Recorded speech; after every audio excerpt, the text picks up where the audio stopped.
I want to review a train, for wooden train track from Ikea. It's no battery train, 3 pieces set, but there is more parts, so you can play with that and change how you like. Got the wagons.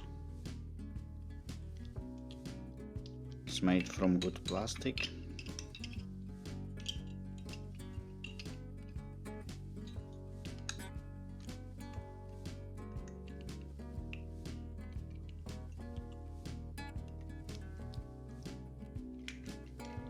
Coupling's okay.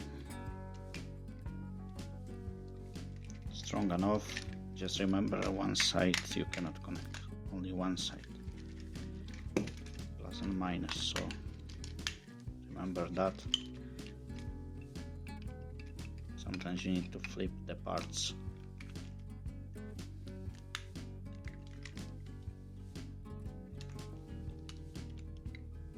Overall very nice, good value for the money.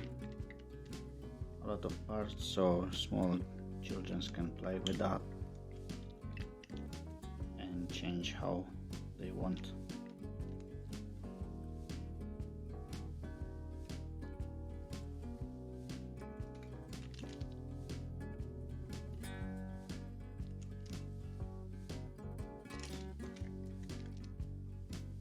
We have that set over 2 years now and still looks good, no damages.